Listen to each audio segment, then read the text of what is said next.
Again, I'm chair of the Adaptation Working Group with Seniors for Climate Action Now, and I convene the Heat Collaborative, which has organized this webinar. Can I say how happy I am to see the turnout tonight to discuss the very important issue of extreme heat and how several organizations in Ontario are mobilizing to protect us from its impacts.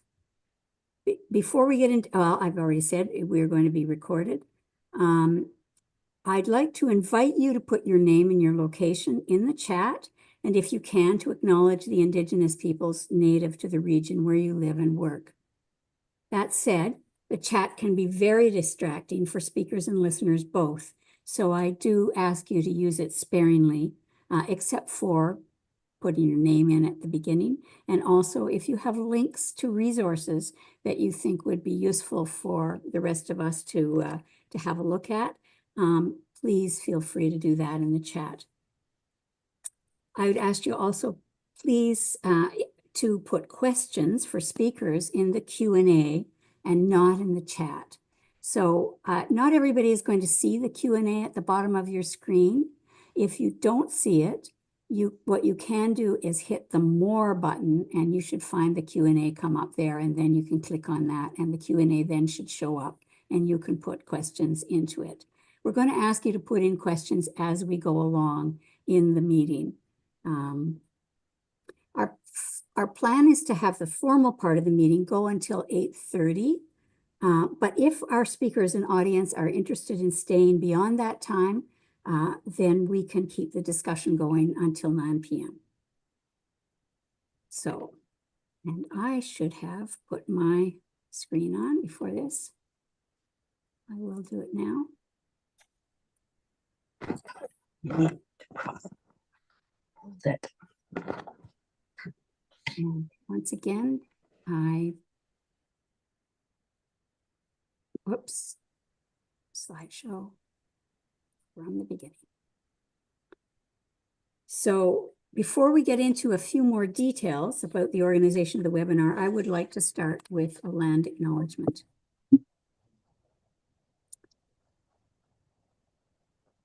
So Indigenous advice about giving a land acknowledgement suggests that to begin with who and where you are.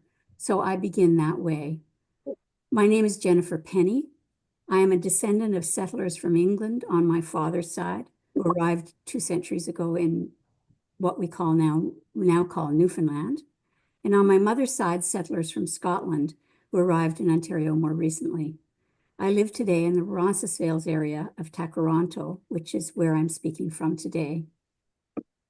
In Ronces, as it's affectionately known, we are privileged to enjoy several murals by Indigenous artists, including the one you see on this slide. The mural was painted several years ago by Philip Cote of the Moose Deer Point First Nation on Georgian Bay, together with another artist, Jim Thierry Bravo, who arrived in Canada from Ecuador 30 plus years ago.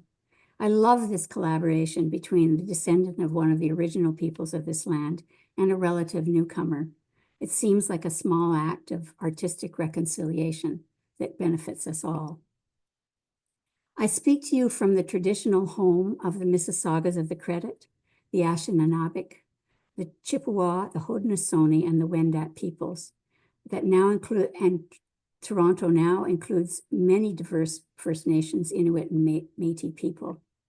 We're covered by the Treaty 13, signed with the Mississaugas of the Credit, and the Williams Treaties, signed with multiple Mississaugas and Chippewa bands. As we meet today to talk about how we protect ourselves and each other from one of the major impacts of climate breakdown, I invite you to take a moment to appreciate the Indigenous peoples who lived and cared for this land for thousands of years before the settlement of European colonizers.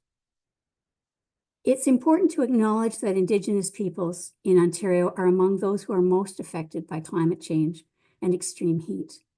In the last few weeks, we've seen many news stories about melting ice roads that cut off northern Indigenous communities from the supplies and services that they need.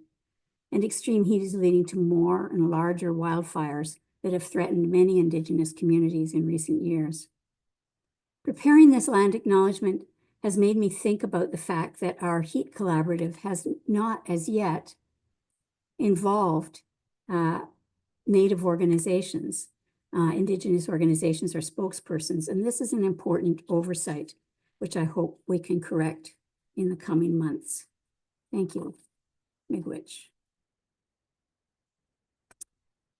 The Heat Collaborative is an informal group of organizations who promote awareness and action on the risks of extreme heat and propose solutions for our constituencies and members at the local, provincial, and national levels.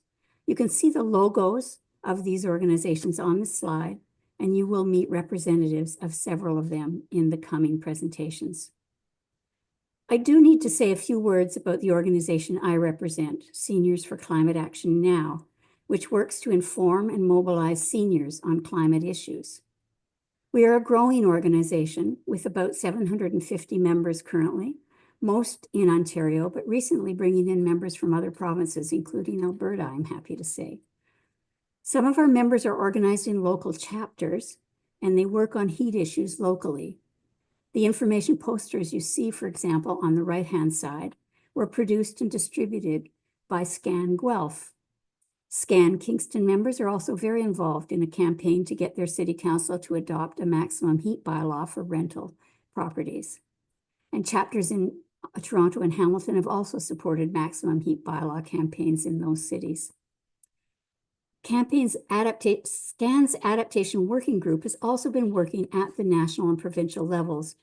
We wrote a major submission for the National Adaptation Strategy process in 2022, for example, emphasizing the issues that seniors had with climate change. In 2023, we launched a successful Freedom of Information campaign to get the provincial government to release several climate impacts reports they had commissioned and then kept secret, which we then made available on our website. And last year, we wrote a private member's bill for MPP Peter Tabbins on climate change adaptation and resilience, which provides a plan for Ontario to safeguard us from climate-aggravated heat, floods, storms, and wildfires. I'll have more to say on that later. Last spring, finally, we convened the Heat Collaborative that has sponsored this webinar. So the webinar is organized in 3 parts as follows. I'm giving the welcome and introduction now. We will follow with speakers from 6 different organizations. After my introduction, Eddie Rue and Lydia Ferreira will speak about actions their organizations are taking to make tenants safer from extreme heat events. We'll take up to 3 short questions after they speak. So if you have questions for them, you may want to put them in the Q&A, as I indicated earlier. If there are more than 3 questions, we'll defer those to the third part of the webinar, a more general discussion. Then we will have Laura Walton and John Odick speak about the work the Ontario Federation of Labour and Occupational Health Clinics for Workers have undertaken to make workers safer from extreme heat. And again, we'll take up to 3 questions after they speak. Finally, Flora Aldrich will describe a campaign for children's health related to heat, and Jacqueline Wilson, an environmental lawyer, will speak to her activities to reduce heat impacts, again followed by a few questions. I recognize that we're trying to cram a lot into this webinar and that the speakers will not have time to describe their actions in detail. We hope that your questions and discussion will allow them to elaborate and provide more information. So let's look at what's happening in the world of heat. The graph on this slide shows how temperatures have been rising around the world as a result of fossil fuel and other greenhouse gas emissions. The chart only goes to 2023, but if we added 2024, the bar on the right would be higher again than the ones that are shown, because last year was the hottest year since temperature records began. It's not only average temperatures that have been rising, though. Heat records are broken every year in various towns and cities in Canada and around the world. We have to think about Lytton, BC, which got to 49.6 degrees C in 2021, shortly before wildfires destroyed the whole town. Environment Canada used the latest in attribution science to determine that 37 of the shorter local and regional heat waves in Canada last year were due largely to climate change and not to natural variability. This includes Ontario towns that set heat records in June and in August last year. Of course, temperature records that make the news don't tell the whole story. I know I don't usually think that it's particularly hot outside if the temperature is, say, 26 degrees C, especially if I'm feeling a breeze or sitting in the shade. Indoors can be a little different. A room with windows that open on two sides can catch a breeze if there is one, but very few apartments, nursing homes, or classrooms have this kind of natural ventilation. So in the absence of mechanical air conditioning, heat will build up in those places. Similarly, if we are exposed to solar radiation, like many outdoor workers, or other forms of radiant heat, our bodies may heat up to levels that are uncomfortable or even dangerous. And if you factor in high humidity, it feels a lot hotter. Weather reports these days often include a humidex rating, which combines the effect of temperature and humidity and better reflects likely discomfort than either heat or humidity alone. So this is the humidex chart from Environment Canada. It's quite a useful chart. Temperature is along the bottom axis and humidity is along the vertical axis on the left-hand side. The combination of the temperature and the humidity give you a humidex reading that is typically higher than the actual temperature. The blue area in the graph represents a combination of temperature and humidity that's relatively comfortable for most of us. You can see that the temperature of 26 degrees is tolerable as long as the humidity is less than 35%. But as you move through the green and yellow humidex zones, discomfort increases, and the orange and red zones are actively dangerous to our health. This brings us to a great series of reports that CBC did in its Urban Heat Project in 2023. CBC put 50 heat and humidity monitors in housing in several Canadian cities during that summer. This graph shows what they found in one Windsor apartment. The burgundy line at the bottom of the chart shows the outdoor average temperature. It doesn't seem that bad. The highest temperature is just a little more than 26 degrees C around July 7th. Now, this is a rolling 24-hour average, so the temperature would have been higher that day and lower at night. But check out the orange line, which is the actual temperature in this apartment. And is anywhere from 6 to 10 degrees C higher than the outdoor average temperature. And then if you look at the yellow line, which takes into account humidity, you can see that the effective temperature was even higher and close to 32 for several days in July. As the CBC reported, in Windsor, more than 50% of the households they examined were consistently above 26 degrees indoors, with one household that never went below this threshold temperature. They went on to say, studies have shown that being in conditions of 26 degrees or higher for extended periods can have a negative impact on overall health.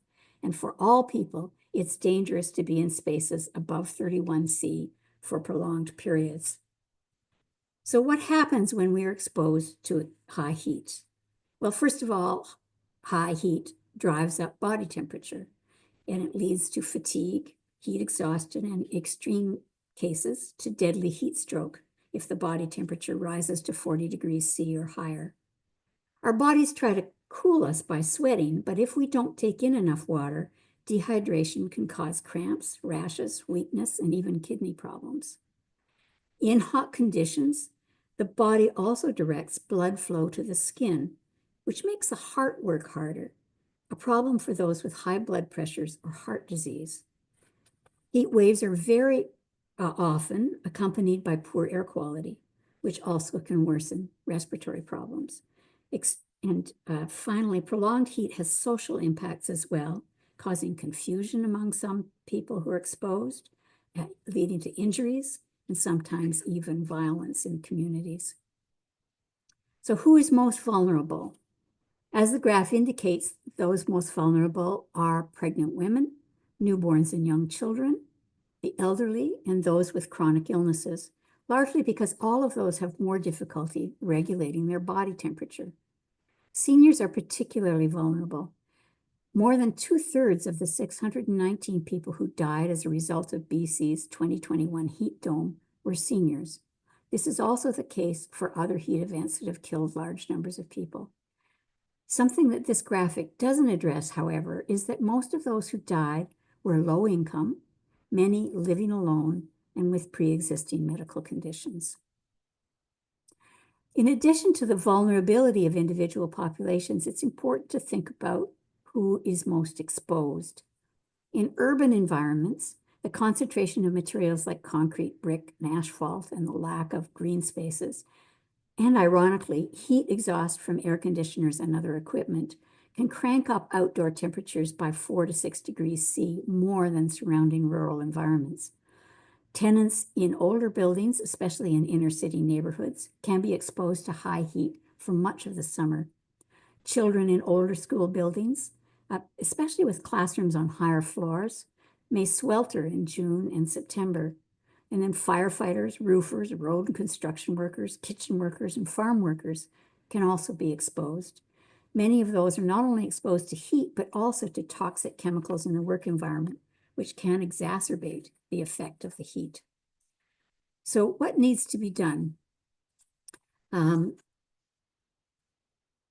Somehow I've missed this on my paper, but as I indicated earlier, in 2023, SCAN developed with Peter Tabbins of the NDP Bill 198, which was a bill allowing for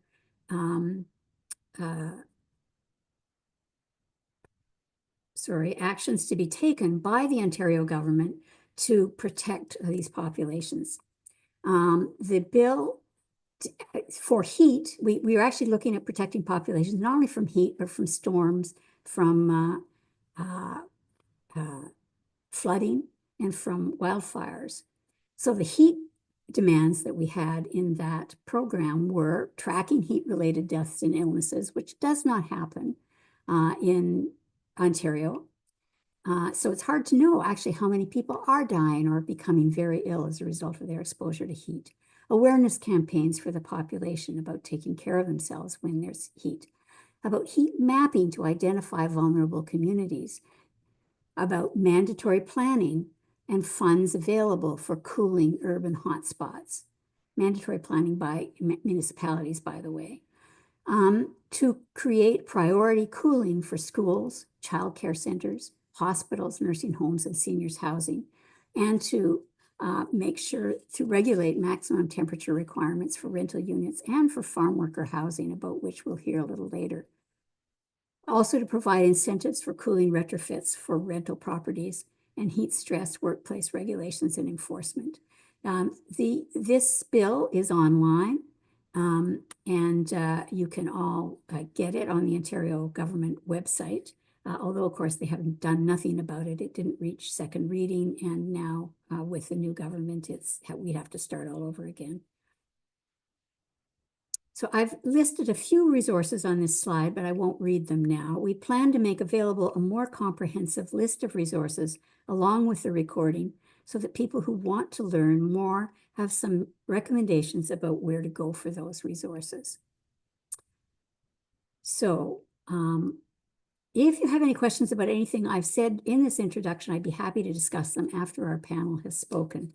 But first, I'd like to introduce the first two speakers of our panel. Ken, can you please bring up Eddie's slides?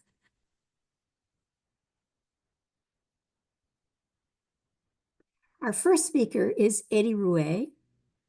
Eddie is the elected chair of the Central Ottawa chapter of the Association of Community Organizations for Reform Now. He joined ACORN in the late 2010 and has been an active leader in ACORN's campaigns for climate justice and tenants' rights ever since. He is passionate about climate justice and tenant rights ever since. I've already said that. He is passionate about climate justice because by building more sustainable communities, we can help not just our neighbors, but tenants and workers around the world. Eddie, over to you. Thank you. Yeah. And just to be clear, I wish I could say I'd been a member of Acorn since 2010, Oh, sorry. but it's the late 2010s, about Okay, 2019. all right. So hi everyone. As I said, my name is Eddie, and for those not familiar with Acorn, which is what the acronym spells, we are a multi-issue, membership-based community union made up of low and moderate income people. So for us, the essential elements of achieving change are building community power. And in doing so, we take on landlords and corporations through direct action to fight for better laws to protect the rights of tenants and other low and moderate income people. Every member of our organization has a vote and can elect our leadership, like myself, directly. We actually have over 177,000 members organized into Wow. 30 neighborhood chapters across 6 provinces of Canada, including obviously Ontario here. We're active in Ottawa, my city, but also Toronto, Hamilton, London, the Waterloo region, and Peel. And indeed, our members, particularly, the tenants, and that, as Jennifer mentioned, low income people are especially adversely affected by extreme heat. Next slide, please. So we, have been working around this and related issues for a while. We operate at a number of levels, both provincial but also municipal. Unfortunately, under the current PC government, we have not found the government of Ontario to be particularly receptive to the issues that we bring forward. So, by and large, we have really been focusing on municipal campaigns, particularly starting in cities like Hamilton and Toronto that are generally more receptive, where the city councils are generally more in line with the policies that we're proposing. And the hope is to sort of use these cities as examples so that similar bylaws can be spread across the province. So our Beat the Heat campaigns active in Hamilton, Toronto, Ottawa, London, and Mississauga include the following demands. One, a maximum heat bylaw that requires landlords to keep units below 26 degrees. Two, to track heat-related deaths and illnesses. And three, to support tenants with the cost of running energy efficient air conditioning or heat pumps, as the case may be. So I'll give you a snapshot of sort of where we're at in each city. Next slide, please. So Hamilton was the first Acorn office to launch a Beat the Heat campaign all the way back in 2022. It started with a series of planning meetings with members, followed by a large rally outside City Hall demanding a max heat bylaw. We actually created and conducted and released a tenant survey in Hamilton, which got major media attention. Low income, senior, and disabled members shared their experiences with extreme heat, and our campaign led to the city starting to monitor heat-related deaths and illnesses through emergency department visits, giving 3 free bus tickets on extreme heat days, an expansion of air conditioning subsidies through Ontario Works for more low-income residents, as well as directions given to city staff to develop a max heat bylaw. So that is still in the process of being written. Next slide, please. Oh yeah, so this is kind of outlines a lot of what I was talking about, the different means that we took to advance the campaign in Hamilton. We can move on to the next slide. Oh yeah, okay, sorry, I got a little bit ahead of myself. So yeah, this is all stuff that I've covered. So next slide, if you please. So yeah, in Ottawa, again, my city. This past summer, as you can see here, we surveyed 295 tenants about climate issues, and our key findings were that nearly 50%, that is nearly half of all people who took the survey, said their unit is too hot in the summer, and fully 40% said they had no air conditioning or other form of cooling at all. Since July, we've organized petition days and met with councilors and city staff. And indeed, we are actually seeing a certain form of, are the issues that we raise being borne out. For instance, in a recent report from the Ottawa Public Health Agency, that supports exploring a maximum heat bylaw, which again, very much aligned with our demands. And now we are currently working to get a motion on the city's work plan. We do have a number of councillors here in Ottawa who have often worked with Acorn, and we're sort of trying to figure out who will actually be the one to put their name to the motion to study a max heat bylaw. In Toronto, uh, alongside Hamilton, is really the furthest ahead in the campaign. So thanks to Acorn and our allies, the city is actively developing a max heat bylaw. Toronto Acorn has organized rallies, helped tenants fight back against illegal AC fees, and mobilized our members to do public deputations and speak at city consultations. We've already had some big wins. So like I said, landlords have been pressured into dropping the illegal extra charges that they had been giving for air conditioning. As well, more tenants in Toronto community housing have been able to gain access to free air conditioning units, which is indeed something we are fighting to expand. Next slide, please. 1 minute left, Eddie. Okay, gotcha. So in Mississauga, they actually already have a maximum heat bylaw, but it only applies to tenants who already have air conditioning. So last year, Peel Acorn launched a campaign to expand the bylaw to include all tenants, especially the most vulnerable.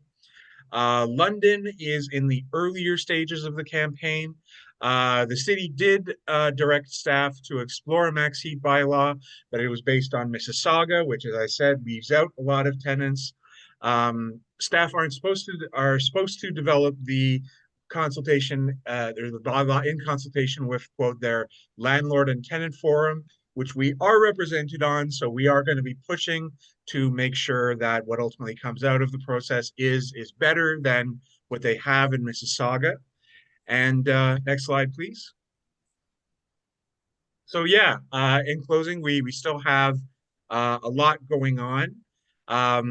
In the coming months, we'll be launching a report on AGIs and retrofits, which is looking at the unfortunate reality that Acorns that corporate landlords are often passing down the costs of green retrofits to their tenants.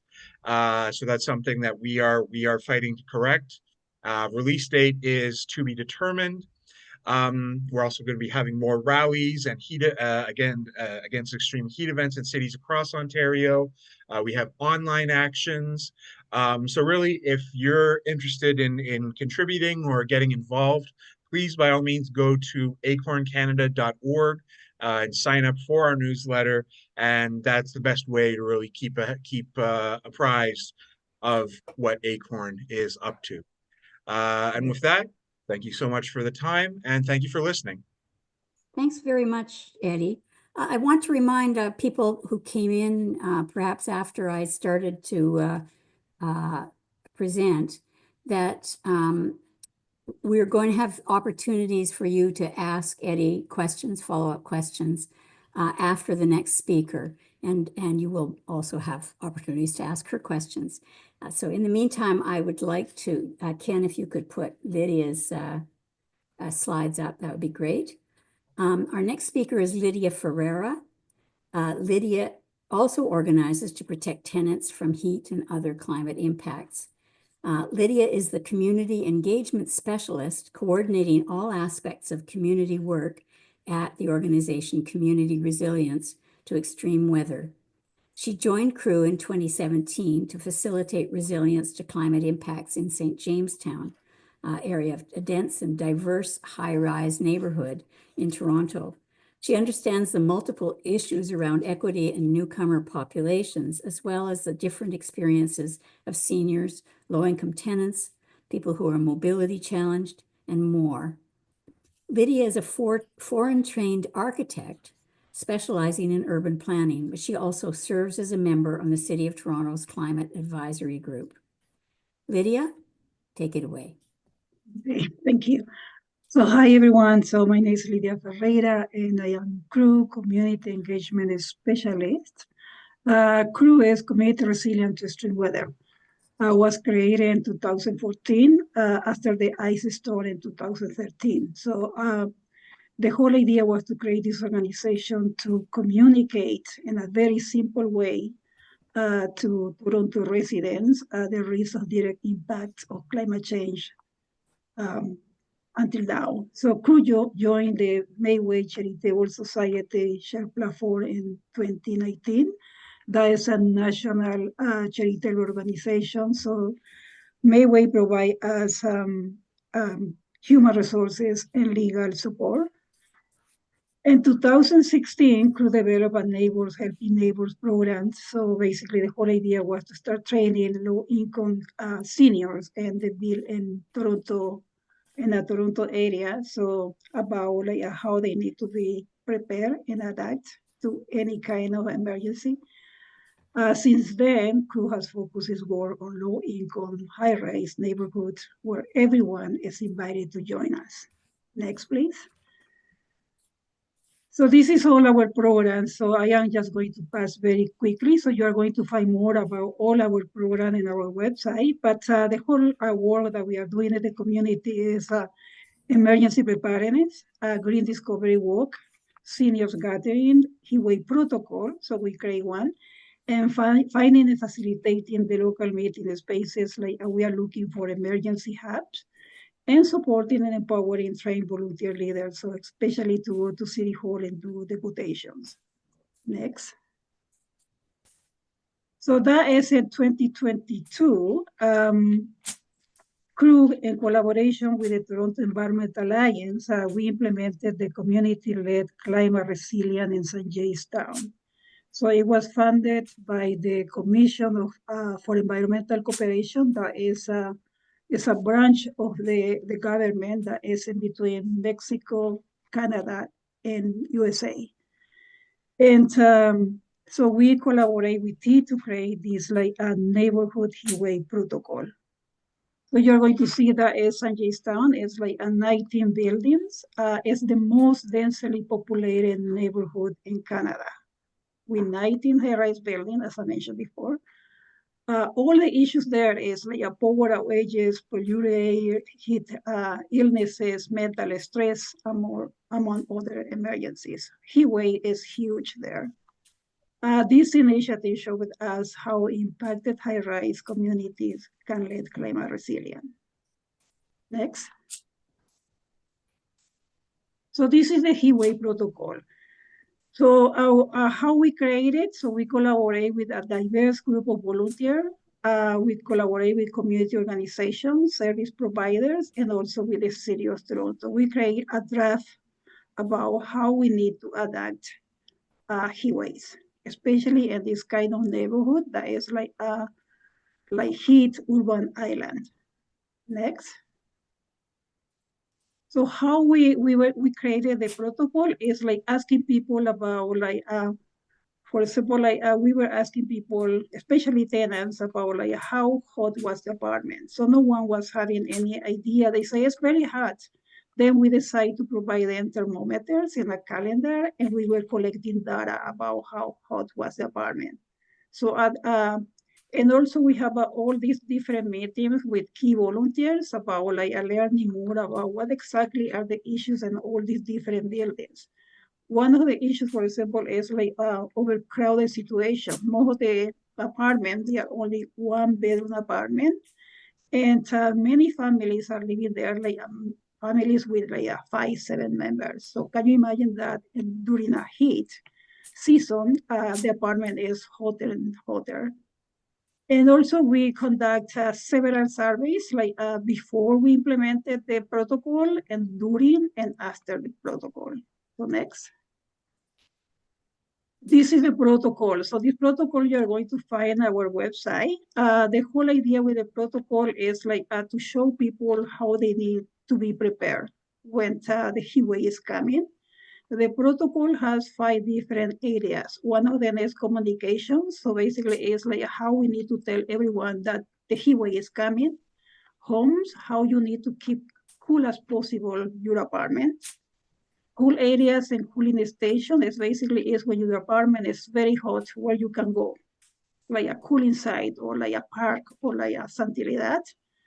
Contact system is basically when volunteers are basically helping vulnerable people to be sure that everyone is okay, is to check in if senior are okay, or people who is with mental issues, or people with have dogs or babies. And the last one is support services. That is when residents need to access services around the neighborhood. Next. And this is the learning from our surveys. 70% of respondents were not aware of the city or the cooling spaces, so they don't have an idea where to go when the weather is very hot. 69% of people say they are very extremely uncomfortable in their homes during heat waves. 36% of respondents say having no air conditioning. Then when we have the draft of the heat wave protocol, we asked them how useful is the protocol. 91.8% they say that the protocol will work in San Jacintown. And what was the policy action about this? Is basically work towards bylaws to regulate maximum temperature in rental units. And then we did the last survey about how important it is for the heat wave team to advocate for a maximum temperature in an apartment of 26 degrees. 47 people say extremely important. So, and then you are going to see the circle day is 95.7 people say, yes, it's very important. So next. And then what we are going to continue in 2025 is continue to support and empower training volunteer leaders to make presentation to community groups, university, city hall. We are going to continue building community resilience and low-income, high-rise building in San Jacintown and beyond. And that is our website if you want to learn more about us. So thank you very much. Great, thanks very much, Lydia. Shelley, have we got questions in the Q&A for these speakers? There are no questions in the Q&A. There's one person has raised their hand. Sophia, are you asking a question for? Yeah, my question is from the crew. Thank you so much. I am very interested to ask about it because I am a community leader, and I am getting climate change action grants from the city. Previously we did in Thorncliffe. And I am not sure, I forgot the name of the lady. She was very kind, and she gave us a training about the emergency preparedness. I need the contact number of the person, and I need just like the booklets. Previously, I got different languages. So how I can connect with the person right now? I think so, Lydia. Lydia, are you able to answer that? Oh yeah, Safia, you can go to our website and you are going to find there more like, especially the Highway protocol is there. But if Okay. you want to contact me, I am going to put my email in the chat so you can have that and then you can send me an email. Yes, please. Okay, no problem. Thank you. Great, thank You you. solved my problem. You know. Jennifer, you. Jennifer, you can go ahead. Yeah. Eddie, were there any questions for Eddie? I actually have a question for you, Eddie. What have been the big challenges of the work that you've been doing in Ottawa?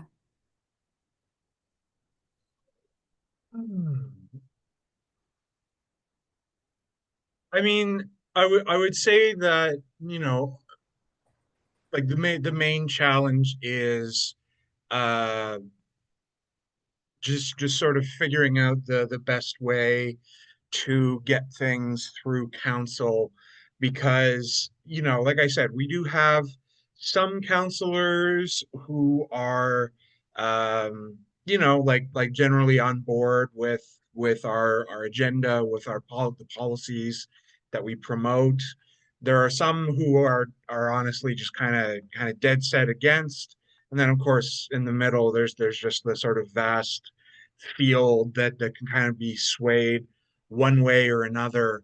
Um, and I mean, part of the challenge with that, honestly, is that a lot of the fence sitters are often most easily won over by, you know, oh, well, you know, if the staff put out a report that says they should do this, then they'll do this.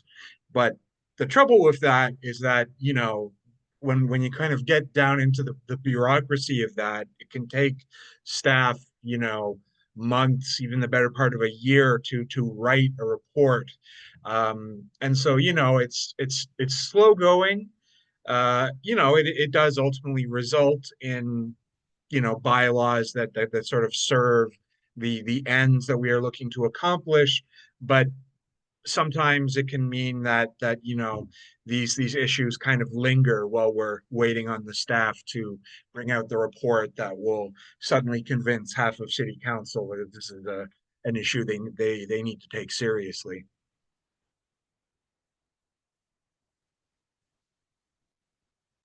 Thanks very much, Eddie.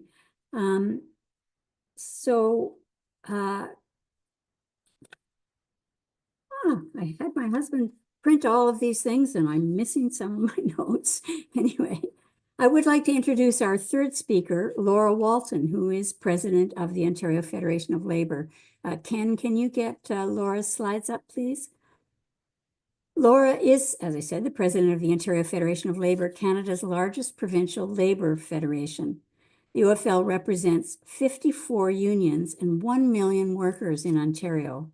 Laura previously served as president of the Canadian Union of Public Employees, Ontario School Board Council of Unions, the OSBCU, which represents over 55,000 education workers across the province.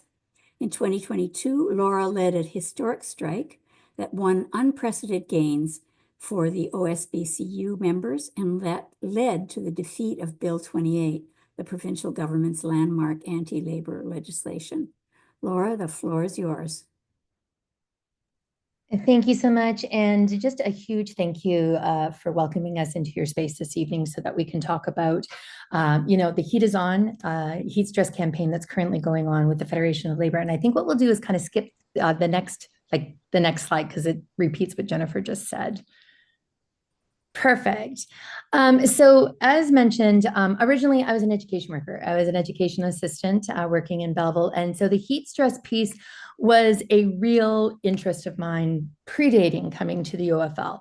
I often was in classrooms complete with Kevlar, and those classrooms are not air conditioned. And the expectation is that, you know, you are in sometimes, you know, engaging with students who are in crisis while you're fully decked out in protective body wear. And there were many times where colleagues of mine were ill as a result of these heated classrooms with the addition of this. But this heat stress campaign actually came out of our convention in 2023, where the delegates were saying, listen, we've got to really focus on this. And for many different reasons, some people come to it from a place of climate justice, where we know that the temperature is rising around the globe. Some are coming from a space of health and safety. And that's where I get the honor and pleasure to work with John from OCAL. But, these are some of the pieces that we're hearing when we're out there is, every single workplace is impacted by heat stress. And one of the things that we like to remind people is that our working conditions are the learning, caring, living, existing conditions of everyone. So how we treat workers, and if we can get this kind of legislation in for workers, will have an impact on everyone's daily life in a variety of different ways. So we'll go to the next piece, please, the next slide. So we originally launched the Heat is On campaign with the Ontario NDP in May 22 and 2024. And I was joined at Queen's Park with workers, education workers from CUPE, as well as a worker from the United Steelworkers working in, one of the hottest factories that I've ever been in Hamilton. We had Peter Tobins, once again, involved in this as he teased at the introduction of a private member's bill for better protection from heat stress. And Sad, I'm going to say that on top of this, the Ministry of Labor held a 30-day consultation on heat stress regulations. And as a result, took absolutely zero action.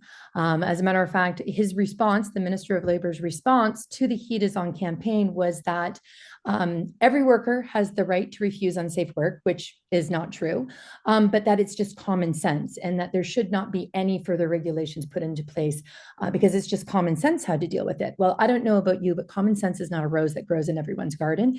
And we need employers to be clearly directed what they need to do when it comes to addressing heat stress in our workplace. Next slide, please. We had great pickup. And I think that's because everyone kind of relates to the fact that they are working or living or existing, or they have students in schools. So tons of really great response. And what was really exciting about it is the public response included workers coming forward to share their own experience with extreme heat. And it was from a variety of different sectors, from migrant workers to residential farm workers, education workers, factory workers, long-term care home workers. There really truly was not a sector that wasn't coming forward and saying, hey, this has been my experience as a result of this. Next slide, please. Fast forward, we then went November 7th, where we tabled a private member's bill. And we already had thousands of signatures on petitions. We already had documented cases of heat stress and how it was impacted. And so we put this forward with this bill by Peter to implement a workers' heat protection standard. And I know that you're not going to have to guess what the outcome was. Once again, the PC government chose not to pay attention. So when you hear someone talk about how they're working for workers, it's important to realize that they had an opportunity to work for workers in this case and failed to act. Next slide, please. So what do you do next? We're still continuing on with our OFL heat stress campaign, but we have a wonderful group, a health and safety group that, John is part of. And so we're talking about how we need to educate people about what heat stress looks like, how we can actually get in there and start to document what it looks like, because people will think, oh, well, back in my day, it was hot at school too, or back in my day. But the fact remains is that the days are becoming more and more frequent. But what we also know is that there's an excellent tool, which I know John is going to be speaking about shortly, that talks about heat stress on the OCAL website.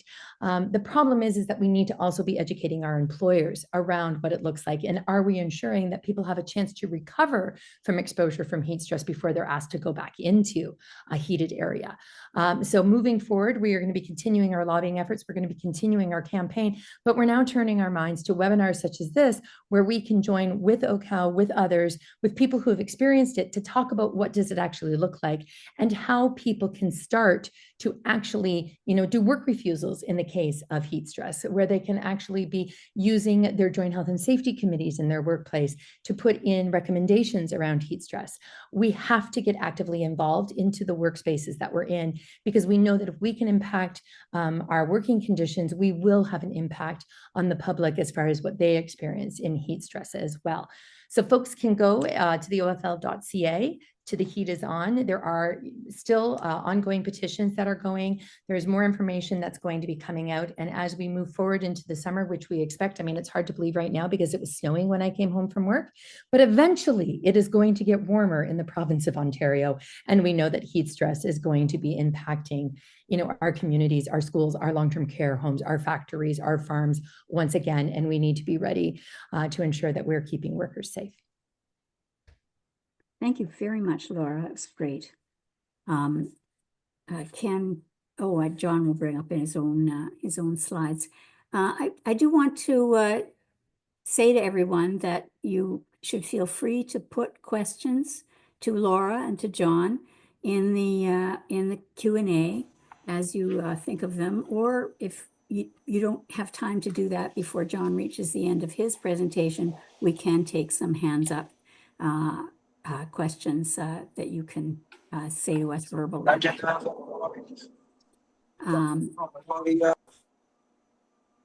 So our next speaker is John Odick, and Laura has referred to him several times, and you'll find out why shortly. John has worked as an occupational hygienist for 45 years, beginning in iron foundries, talk about hot, and later joined the Occupational Health Clinics for Ontario Workers when it opened in 1989. He's had a long career in this. Measuring heat stress was an important part of his work in the foundries, which worked around molten iron. When he joined OCAL, he worked with union reps, particularly George Boddick from the CAW, now Unifor, to create the Humidex heat response plan. He also helped update OCAL's heat stress tools, which are available on OCAL's website, which I noticed he put in the chat. His current interest is encouraging workers and citizens to collect heat stress data with thermal hygrometers, about which you will learn in his talk. Over to you, John. Thank you, Jennifer. Yeah, so just a bit about the occupational health clinics. We have clinics throughout Ontario, 7 clinics, and we're occupational health teams with doctors, occupational health nurses, ergonomists, hygienists, organizers, and support staff. We're funded through the Ministry of Labor from WSIB premiums, and our board of directors is made up from volunteers from labor unions. Our website has a number of items called our Heat Stress Toolkit, which includes a booklet about different strategies and our Humidex-based heat plan. There's also a calculator.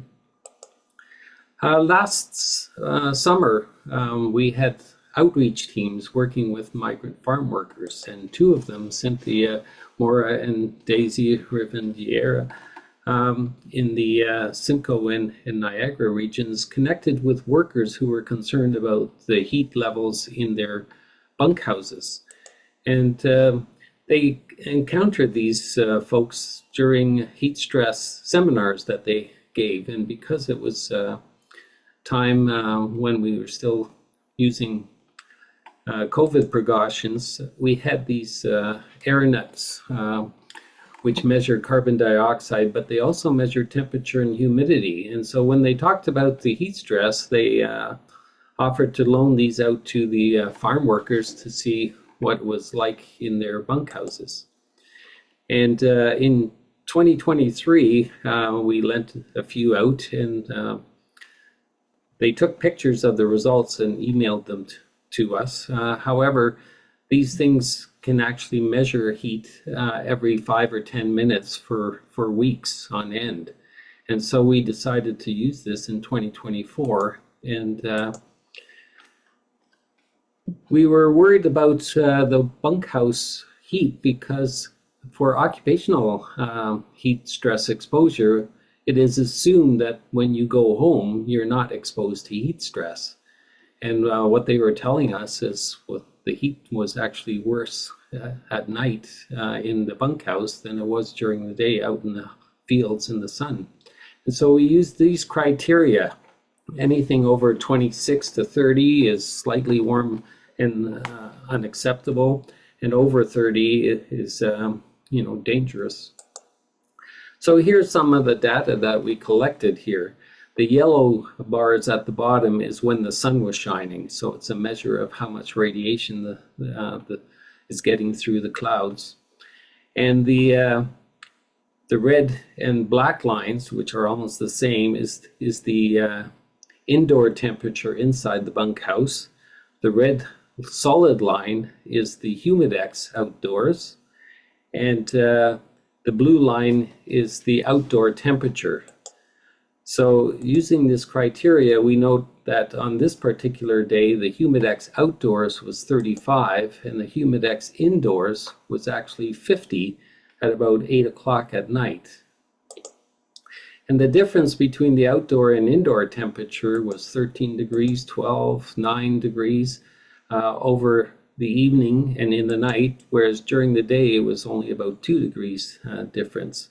So you can see that they're not recovering from the heat stress during the day in the evening and at night. So we thought for this year, can we do this with workers and citizens as well as our data collectors? The equipment is not very expensive. It's $20 to $30 and it's very accurate actually. Recording the workplace and the residence context is important. And at the end of the season, or even during the season, if things get really bad, we can assess the measurements and how they stack up against the heat stress criteria, so we can see how we're doing. We have tested these thermal hygrometers against gold standard heat stress machines, and for temperatures, they're well within the plus or minus 0.5 degrees Celsius accuracy. For relative humidity, they did quite well too, except for this yellow one here, which was 25 years old. The temperature still worked, but the humidity sensor was not working properly anymore. So they're generally pretty reliable. The ones we recommended was a $20 one, which is made by SwitchBot, which has very good accuracy, but it doesn't have a display. You have to use an app on your phone in order to read it, which is helpful in bunkhouses because sometimes employers don't like to see workers measuring conditions in the workplace. This other one is quite a bit more expensive, about $250, and it also does carbon dioxide, so you can also evaluate the indoor air quality at the same time, how well the ventilation is turning the air over in the building. So you can read the temperature and humidity off this little unit, and this little unit actually stores the data every minute for 60 days. So you can imagine how much information you put on your spreadsheet. But we also need to collect the information about where the sensor's located, what the symptoms are, things about the building, whether the windows are open, blinds, shades are present, thermostat setting, air conditioner setting if there is one, and other actions taken to keep cool. Here's an example where you draw a layout and take some pictures of the building so we can figure out patterns among buildings for heat stress. This summer, it looks like it's supposed to be hotter than normal in most places in Canada. There's a little spot here on the coast in BC that's cool, and the Grand Banks, but other than that, it looks like it's going to be pretty hot. So our plan is to have people, organizations, pick a coordinator and set up a data collection sheet for their organization. And we can help them with that. And you can document the temperature and humidity. We found that holding heat stress training workshops where you had these available and actually work through how to fill them out would be a very helpful way to get the ball rolling. And at the workshops, you can sign them up and provide them with the kit and keep in contact with them over the summer and answer questions. And if the questions are difficult, we have experts, hygienists in OCAL that can help with difficult workplace problems. And at the end of the season, we can all sit down together and analyze the data and determine how well heat stress was being managed in Ontario during the summer of 2025. So if anyone's interested or has other ideas, these are my contact information, and I'd love to hear from you. Thanks.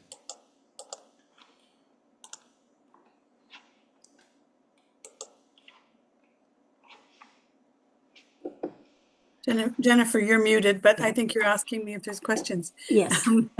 Some people, could someone brief us, those of us who don't know, on what the current workplace temperature regulations are? So for heat, there is nothing. Okay. There is some regulations around, cold temperatures, but there's currently nothing in place for heat temperatures, which is one of the biggest problems, right? And John, when he was doing this presentation with us, one of the things that we noticed is that when the media came out saying that it was going to be a hot day or that it was a heat advisory, there tended to be more reports about heat stress. So which begs to question, do people think that they have to wait for the heat advisory to come from the media before they act on whether their workplace is actually too hot? Which is why I'm excited to be doing some of the work that we're pushing to get some of those monitors out into different workplaces. It's only going to help the work that we're doing. It's only going to help the work that OCAO is doing, and it's just going to keep workers safer. Right.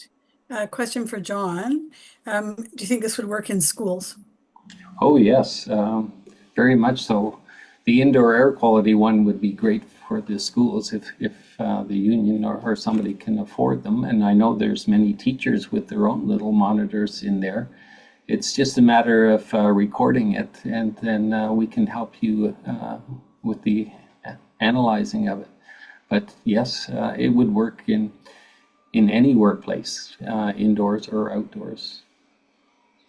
And the other question is about continued advocacy, which I think fits into the last part of our discussion very well. So I think we'll hold that one for after we hear our next two speakers. Okay, I would like John to explain what did you do with the data you collected last summer, and how do you imagine using it? Well, for the migrant farm workers, we met with the federal agency that's responsible for setting the standards for living conditions in bunkhouses. And we suggested that they add a section. They had a section for how low the temperature could go, 18 degrees. And then we suggested just adding how high the temperature, a ceiling of 26 degrees. And they were very appreciative of our information and thought it was a good idea. However, there's a lot of bureaucracy because it has to go from the federal government to the provincial government to the public health agencies. But if we can get the checklist changed so that a maximum temperature is in the checklist, we're hoping that will make a big change. And I want to recognize Sela's work also in helping us get that change in the checklist. Great. Okay, thank you. Were there any other questions that people wanted to put their hands up? I think, oh, I'm sorry? No? Okay. no, we're good for now. Okay, good. So thanks very much, John. I really appreciate it. And Laura, I do hope there's some people in the meeting today who are willing to take you up on your offer to organize a set of monitors to go into a workplace or a community, a tenant's building that seems to be particularly hot for tenants, or a school, and measure what happens over the summer and use that data to agitate. Our next speaker is Flora Aldridge. Ken, could you please put up Flora's slides? Flora is the project coordinator of Healthy Environments for Learning Day, also known as HELD, which is a project of the Canadian Partnership for Children's Health and Environment, sometimes called KIPCHE. Flora has a Bachelor of Arts in Science from McGill University and has been working with a number of interdisciplinary organizations and diverse community-led projects related to environment and climate justice, education and outdoor learning, children's health, and the arts, as well as sustainable food systems. Go ahead, Flora. Okay, thank you very much, Jennifer. Thank you, Ken. Hello, everyone. My name is Flora Aldridge, and my pronouns are she and her. You can go to the next slide, please. So first, I wanted to tell you a little bit about the Canadian Partnership for Children's Health and Environment, or KIPCHE. So KIPCHE is a national collaboration of organizations with overlapping missions that have been working together since 2001 to improve children's environmental health in Canada.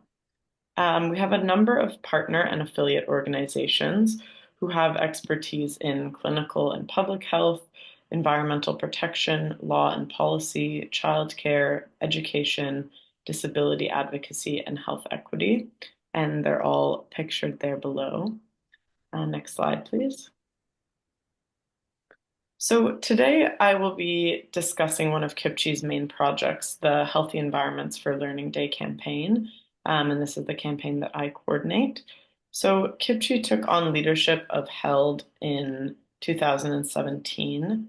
And with this leadership, we expanded the scope of what was formerly known as Healthy Schools Day to include childcare and early learning settings. And additionally, KIPCHE brought in a specific campaign focus for each year.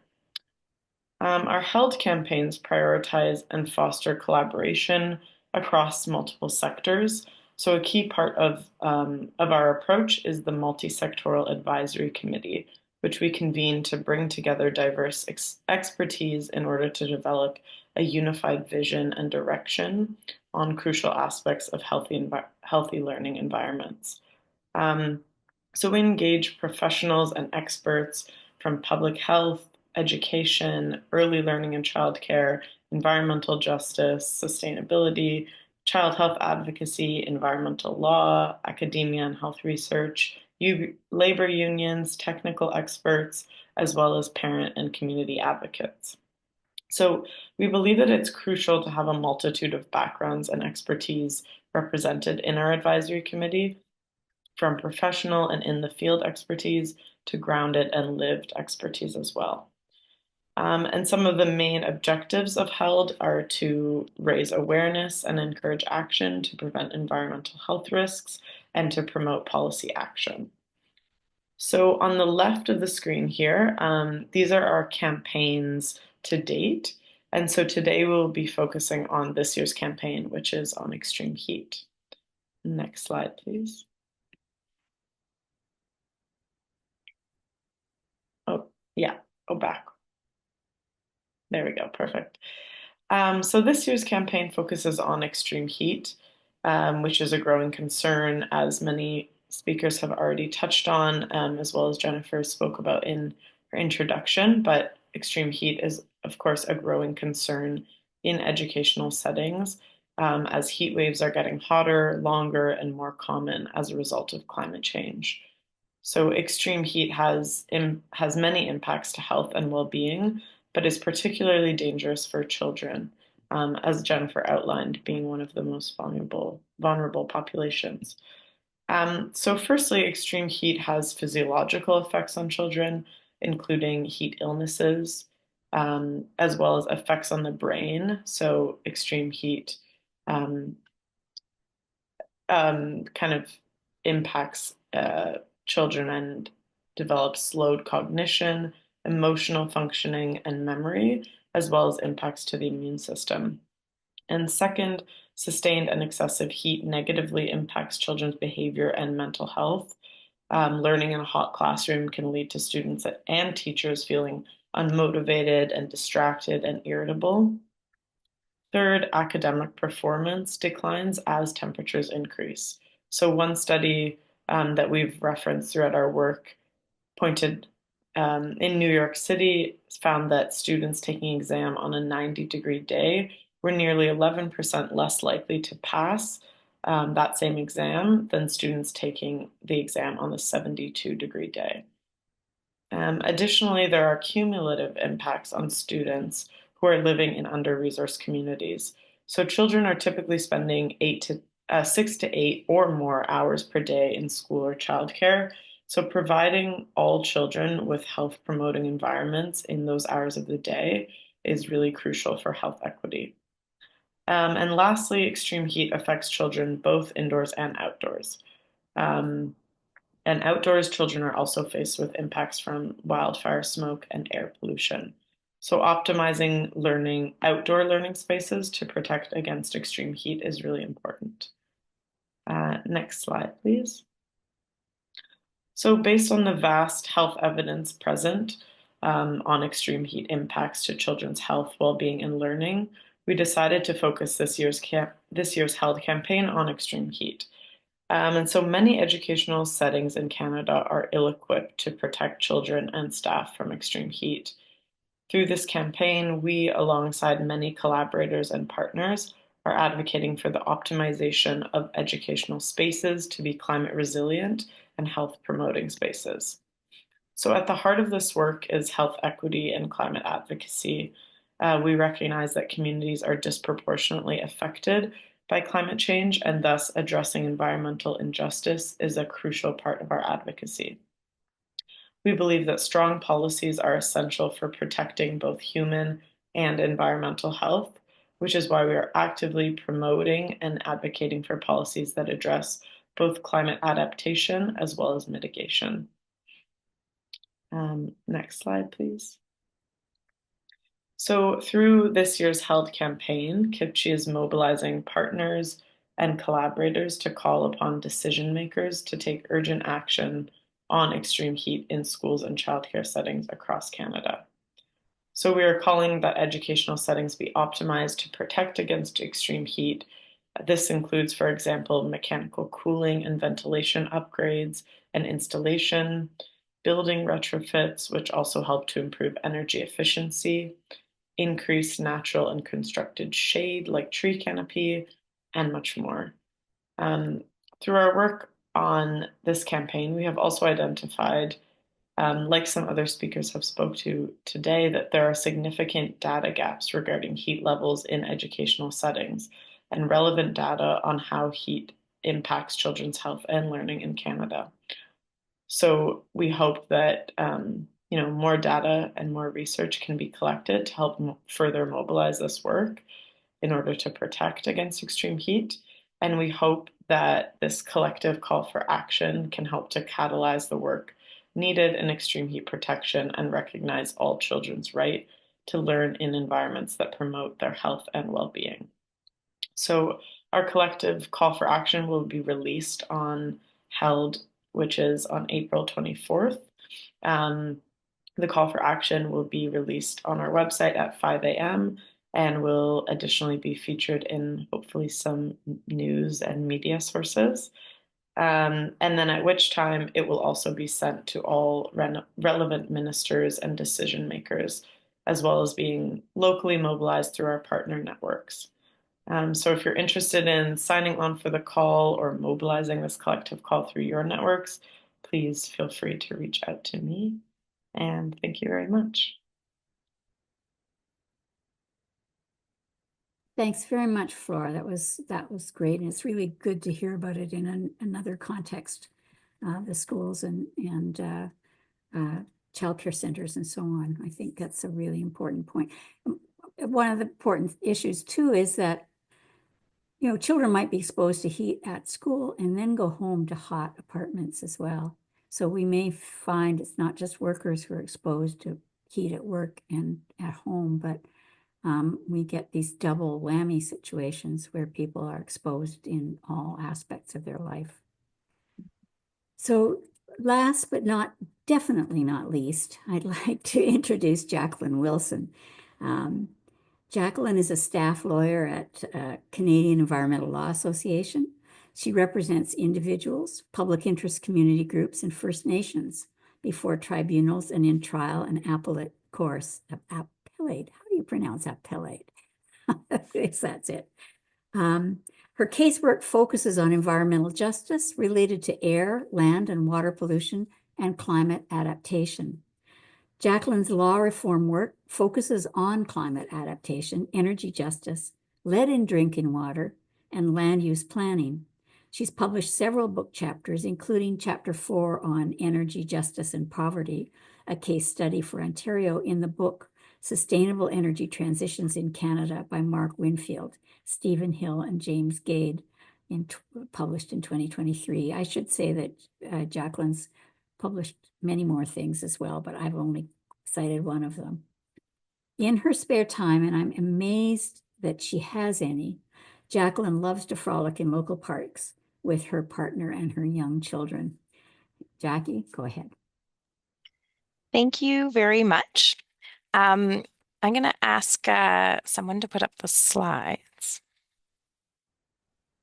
Great, thank you. And you can go ahead to slide number 4. As we've heard this evening, the issue of climate change and extreme heat impacts isn't treated in a particularly comprehensive manner by any of our laws. Although I would say that climate change is slowly gaining recognition in law and policy in particular. Next slide, please. I'm going to highlight 2 of the more recent and important cases on climate change in Canada. The first is the reference that was heard on the federal government's Greenhouse Gas Pollution Pricing Act. And I was highlighting this case because there were evidentiary findings about climate change and heat in particular. In paragraph 9, they mention the negative effects on human health and climate change, including heat-related morbidity and mortality. Next slide, please. And at paragraph 10, the Supreme Court of Canada recognized in that case that there's going to be an increase in frequency and severity of heat waves. Next slide, please. The other case I was going to briefly mention is the Ontario Court of Appeals decision in the Mather case. The legal significance of that case is about the court finding that the case could go ahead and that the matter could be adjudicated in the courts. But the court also recognized expert evidence that heat waves are increasing in frequency, which will increase, again, heat-related morbidity and mortality. Next slide, please. But also that children and Indigenous youth are particularly vulnerable to climate change. Next slide, please. There's also a growing recognition of the unfairness of the impacts of climate change, mostly in government policy, and heat is a primary example. There's often been a dichotomy between climate change mitigation and climate change adaptation work and policy, which is problematic with respect to heat, because many programs, for instance, won't include things like mechanical cooling, trying to address indoor heat, because it doesn't directly reduce greenhouse gas emissions. And I wanted to suggest as an approach for all of us going forward that a climate resiliency approach in all of our work centered both on climate mitigation and health and safety and centered on people will ensure that the framework for progress on climate resiliency doesn't burden low income or disproportionately impacted people with the need to prove that indoor cooling or climate measures and safety measures are also about reducing greenhouse gas emissions. Next slide, please. The legislative frameworks, as I mentioned, are different for different exposures to heat, which makes advocacy on this topic somewhat disparate and difficult. I've listed some of the legislative powers and provisions here relating to health units and their powers to address health hazards, but also some of the legislative power relating to tenants and schools and childcare facilities and migrant agricultural workers. Next slide, please. There was an important breakthrough in cooling in long-term care homes in Ontario with the introduction of Ontario Regulation 246, which led to mechanical cooling requirements in residence rooms. Section 23 of that regulation requires a heat-related illness and prevention plan between May 15th and September 15th, and on all days where the outdoor or indoor temperature is above 26 degrees Celsius. Next slide, please. Oh, sorry, we're one ahead, but that's okay. You can leave it up. That's okay. There's also been some narrow recognition that we've heard about indoor temperature standards of 26 degrees in Mississauga and Ajax. But as mentioned by Eddie, it only applies so far to tenants that already have cooling in their units. And the City of Toronto did endorse a maximum temperature standard of 26 degrees in late 2024 with implementation plans to follow this year. So it's important to keep the momentum going, and there has been a bit of a breakthrough to share successes and build on the successes in all of the areas that we've heard about tonight. So how can CELA help? We're available to help with local efforts to push first for maximum temperature bylaws in municipalities across Ontario with reports, research, deputations, strategy. And I've included some links on this slide to some of those resources. Next slide, please. I did also want to mention that the Clean Air Partnership is hosting a webinar series starting on May 7th on maximum temperature bylaws for municipal staff across the province. They've created some useful background materials and a model bylaw and model staff report that I wanted to bring to your attention, and it's open for registration. Next slide, please. We've also been helping with emergency efforts at the local level, the municipal level, to secure new and expanded access to programs offering free mechanical cooling for tenants, including better access to available discretionary benefits under Ontario Works and Ontario Disability Support Program, and other programs like the EAP program, which is the program under the provincial government for low-income tenants. Next slide, please. We've also been collaborating with OCAL on efforts to address indoor temperatures in migrant agricultural worker bunkhouses, and writing submissions to government on conditions in bunkhouses. Next slide, please. And finally, CELA is publishing 2 reports on April 24th on heat in schools and heat in childcare facilities in conjunction with Kipchi's Healthy Environments for Learning Day campaign that you just heard about on April 24th.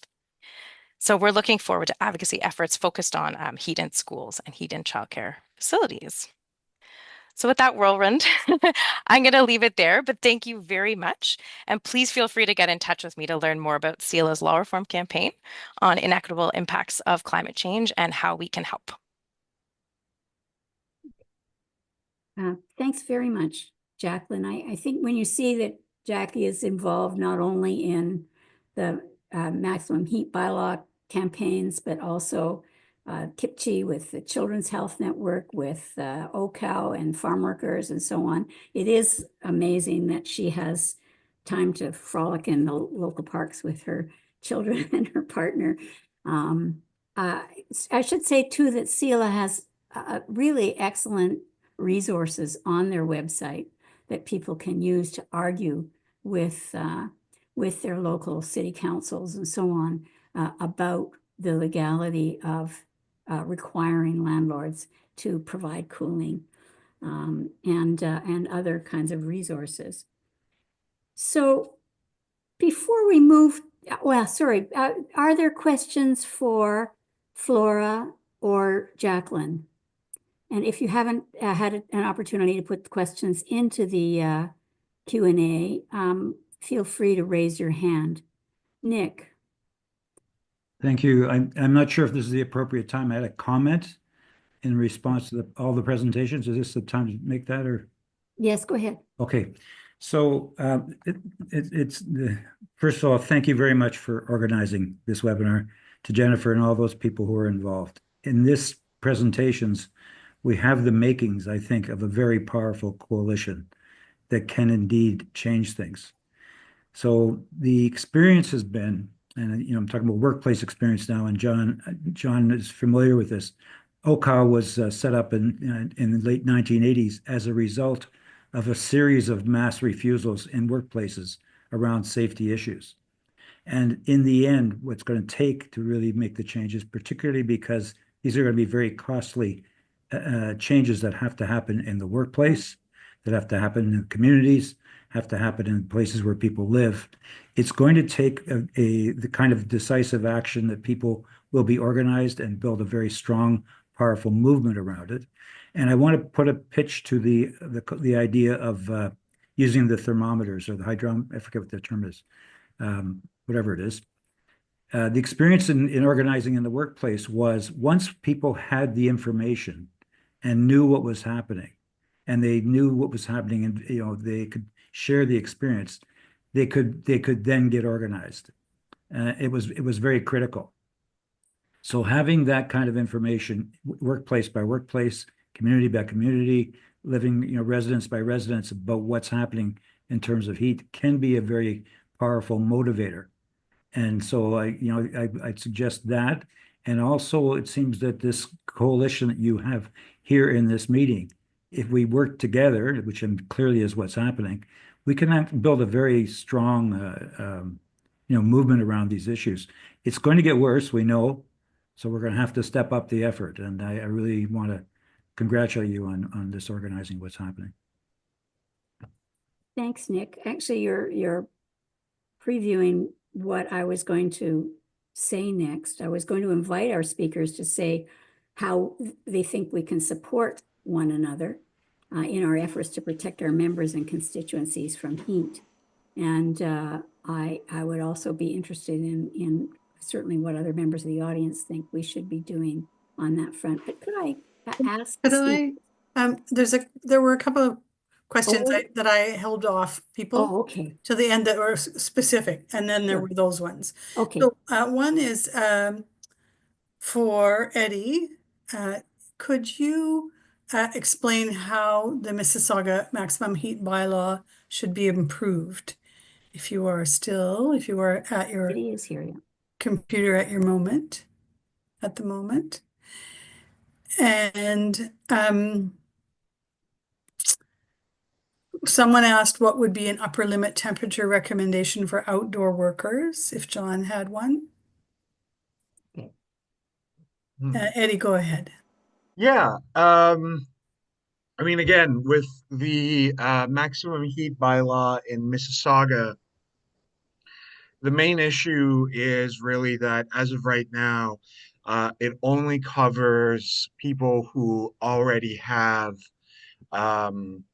like air conditioning. Whereas in a lot of cases, really those who most need the benefits of a max heat bylaw are those who do not have air conditioning or other forms of cooling. So yeah, it is a pretty significant gap that we feel should be improved. Great, thank you. Recommendation for maximum heat for outdoor workers. John. Yes, there isn't a single number. It depends on how much energy you're expending to do your work, whether there's sun and things like that.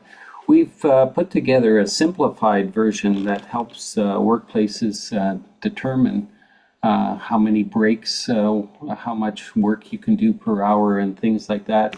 I'll just put that in the chat right now. Thank you. If you're interested. This plan has been written into guidelines in many provinces, in BC, Saskatchewan, Nova Scotia. For some reason, Ontario doesn't want to write it into their guidelines, but and it's worked in many workplaces, and I really want to recognize the CAW and George Boddock, especially, who really brought this out to many workplaces, and it has worked for at least 25 years. Great. And one other specific question before we go to the bigger discussion, which is there any recommendation of a best changeover date in multi-unit residential buildings between the heating and the air conditioning? Does anyone have an opinion or an evidence-based response on that? Jackie, do you know? No, I don't have a good evidence-based response. I know that Toronto recently changed the dates that they were going to recommend it be switched over. So I'll just check what that was exactly. But there's always a bit of a flaw with that approach because the season is a little unpredictable and changing so quickly in terms of when the heating system is. And the changes they recommend recognize the additional heat, like the increased temperature, ambient temperature, and climate change. Oh, let's adapt to climate change. Yes, I have some firsthand experience in evaluating buildings during that period, and I can tell you that some buildings can only provide either air conditioning or heating. And there's a 1 week changeover period where they have to mechanically change things over. And yeah, if you get a cold spell like snow that we had today, after they've changed over, then things are going to be cold. And the reverse is true in the fall. If you change over too quickly. So to have resilient ventilation systems that don't have this problem is the solution to it. I know in our house we can put both air conditioning and cooling, so at night we can have some heating if we need it, and during the day we can have air conditioning and we don't have to switch anything. However, that's a technical fix to address that problem, but finding a date is always going to be a problem. So Jennifer, I'll just report that some of the other questions I think fit into the larger discussion, the question you were going to ask the speakers, but they are things like what can we do to keep pushing for the bylaw in Ontario, or the law in Ontario? Is all of this just in Ontario? How can we push this outside of Ontario? And the intractable problem of school board budgets. And how do we fix all the old schools in Ontario as they have been starved by by sequential conservative governments? A big question. Yes. Well, can I turn first to some of the panelists to say, are there ways in which we can work together more to advance this issue among multiple populations? Laura, you're nodding there. Can I put you on the spot and ask? Yeah, no, definitely. I think, that's one of the reasons why we took it from the working conditions or other people's experiences as well, right? And when you improve a working condition, you improve the outcome for all. I think, there's a really good point made by Nick about work refusals. Well, unions can't direct a work refusal, so it requires empowering and encouraging workers to be able to do that. And so as a group, making sure that we are encouraging workers, not through the union spaces, but through community spaces, to take that stand, and ensuring that we're providing opportunities like this where people can learn about how you can take that stand. And I think it's also about making demands. I mean, part of the problem is we have billions of dollars in school board disrepair. And so to even tackle that, then add into the heat issue.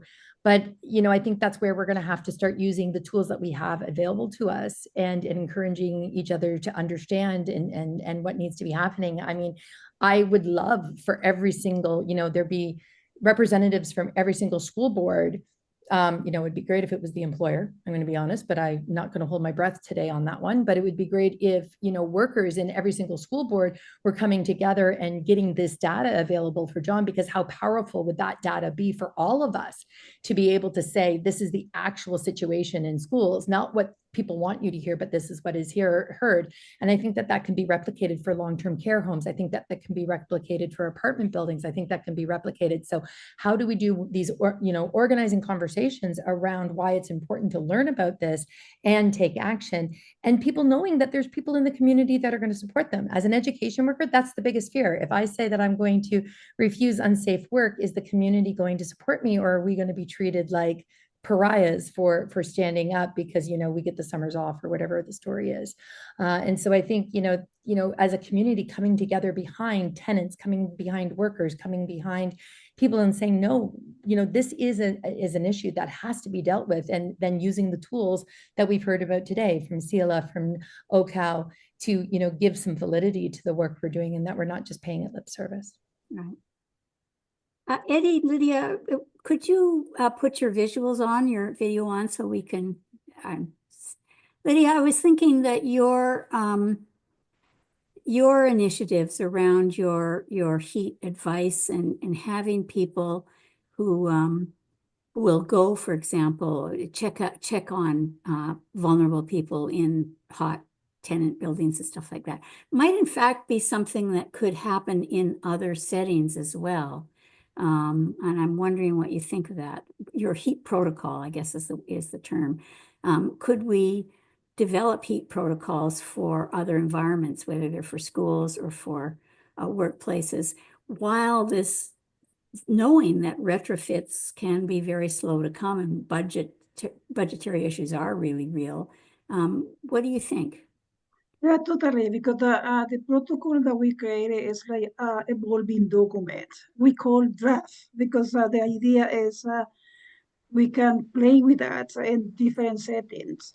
Why we create in St. Town? Because it's like that was a very interesting, let's say, like incubator for this idea. Because all these buildings, they are very old. They are from the 60s. So basically, is people they don't have a proper like ventilation. So can you imagine in the 60s, all the buildings were prepared for winter, so they can open the windows, and it's a very huge issue there that they cannot have a, especially Toronto housing buildings, so they cannot have a ACs in the window. Yeah.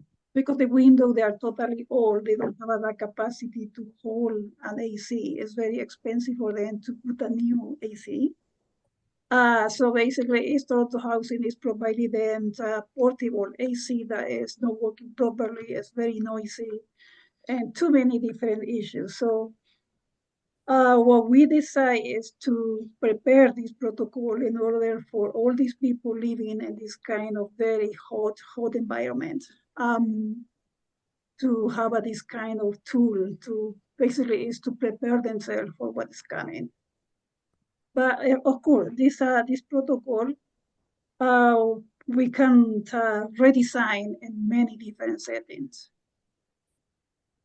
I was thinking that your protocol, though, includes things like advice to people to even do things like, well, to have cool rooms in the buildings. Yeah, To exactly. work for that. And that could also work in other settings.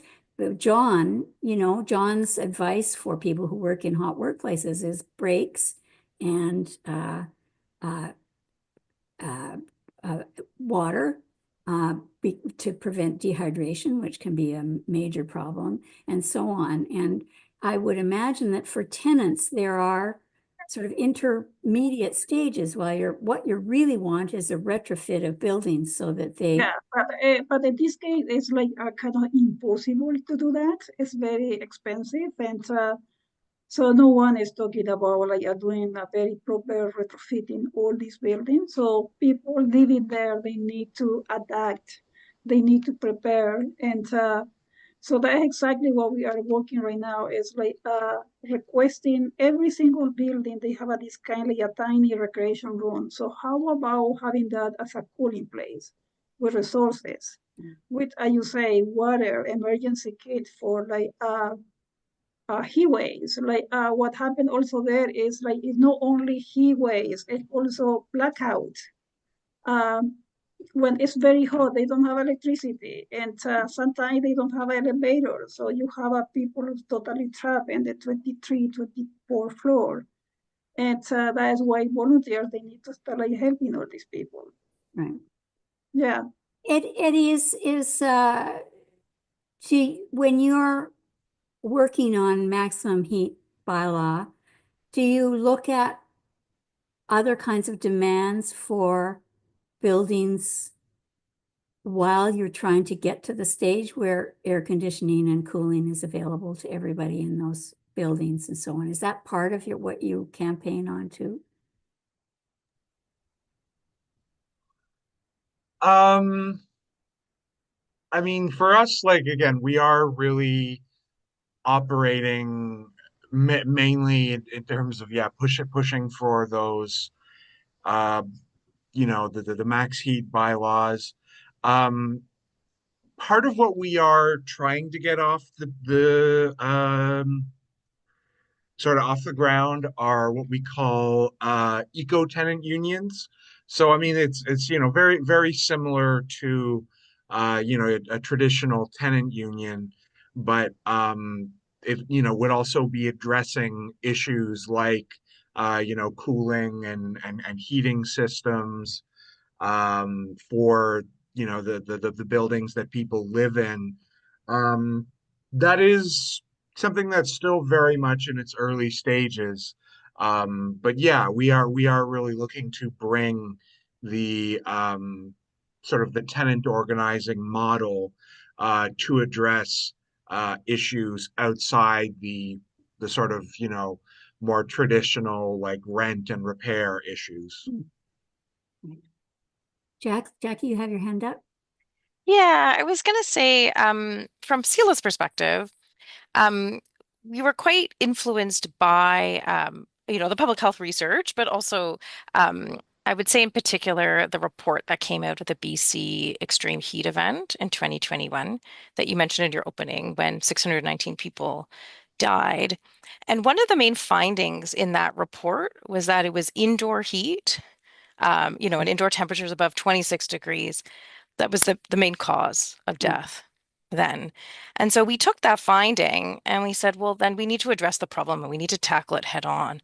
So that certainly, like tree cover and, shade and retrofits and all that is very important. And we support all of that, of course. But we can't shy away from what the real answer is, which is regulating indoor temperatures. And so that is sort of where we've landed in terms of a real focus on pushing for cooling. Okay. Nick, go ahead.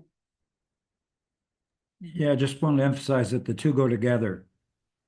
The adaptation, organizing ourselves to protect ourselves in any way we can in the circumstances we're in, is part of organizing to have the changes that have to happen. It's part of the way we build the base of people who will be active in the movement, have that sense that they have power, they have community, they have solidarity.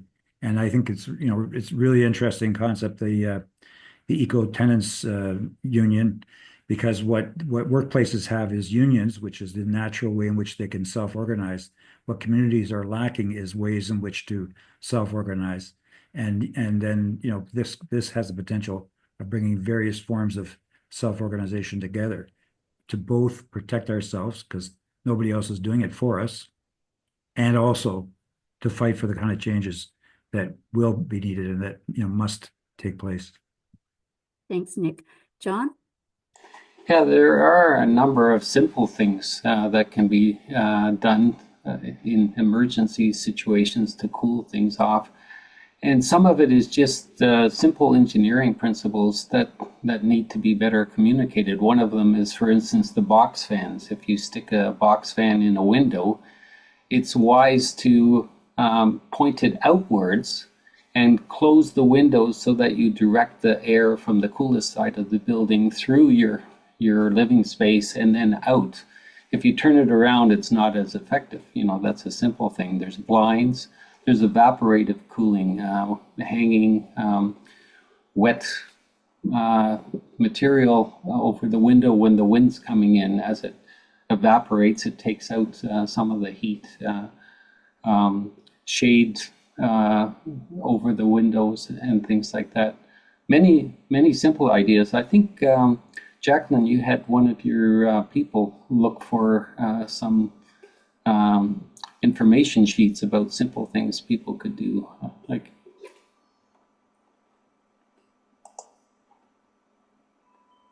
Yeah, one resource I would maybe draw to everyone's attention is there was a coalition of groups working in Toronto that we kind of named ourselves the Toronto Heat Safety Coalition.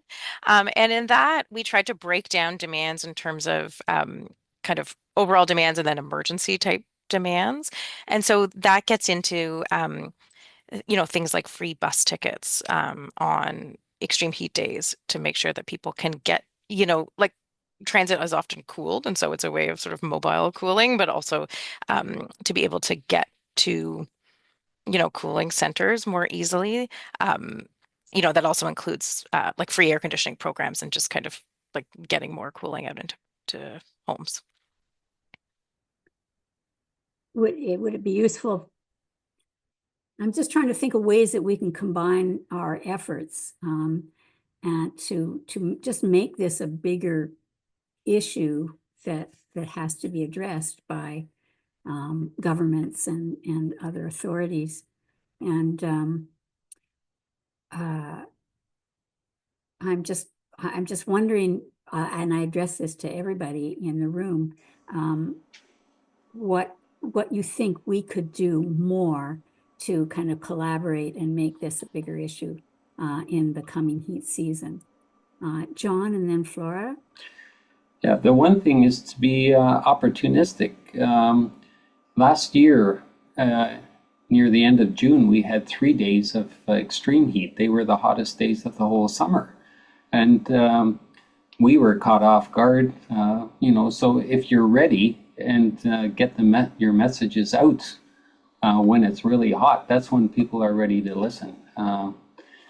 So being opportunistic about, when the heat wave hits, you're ready. Right. That's partly why we're having this meeting in April. Flora? Yeah, I was just gonna say, I mean, I think just from hearing all the presentations tonight, it's clear that a lot of us are working towards very similar goals. And, this is one of the reasons why Kipchi and Sila decided to sort of co-launch our call for action plus these reports on extreme heat at the same time, because they obviously work together and cover a lot of like similar ground.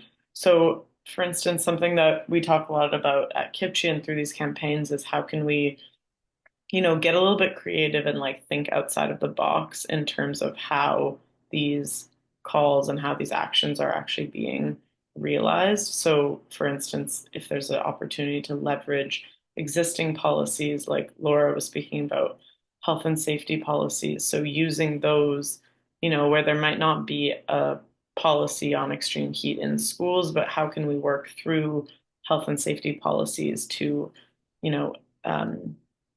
allow for workers to have these like refusals of work based on extreme heat that will in turn positively impact and positively drive for like change on extreme heat, which will affect children as well. Yeah, and then just similarly, it sounds like a lot of us are also pushing for, that's one thing is included in our call for action too, is pushing for this like standard for a 26 max temperature of 26-degree threshold. So I feel like there's ways that maybe we can collaborate on that as well. Good, very good.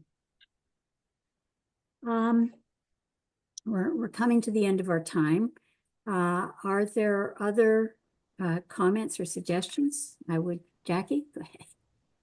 The other thing I was just going to say, and it's, this is not a group that's inexperienced in sort of campaigning and organizing and building, pressure for change. But I've been working on heat for a few years now in all these sort of different areas. And I must say that, I mean, always, and it's maybe obvious, but the most memorable presentations or deputations or things that I've heard come from people with lived experience about exposures to heat. So I have this, still very vivid memory, for instance, of an Acorn member in Toronto talking about what it was like to walk into her apartment. And the way that she described it was that it was like opening an oven and the heat would just sort of hit her whenever she walked into the apartment. And I have never been able to get that out of, my mind. So, there's always so much benefit in really hearing about what it's, actually like dealing with this extreme heat in all these different circumstances and how dangerous it is. Good, thank you. Lydia. Yeah, I just want to mention that also like another big issue right now that we want to work is mental issues. Like for example, in our work in San Francisco, we can see many people with schizophrenia. And we decide now to work with two doctors. One of them is like a psychiatric and another one is like ER doctor. So we want to dig more about how we can help people with mental issues to be ready for emergency, like for heat waves.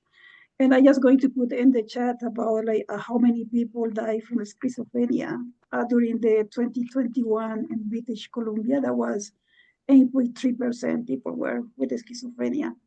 And we, after our first meeting, one of the doctors was mentioning that the pill that they are taking also made the body more heat. So basically is when it's very hot weather. So they are basically is boiling. So it's something that we need to have in mind too. So they are like a very, very vulnerable for this. And Yes. we Thank are you. going to start like doing this work. Thanks very much, Lydia. Shelley?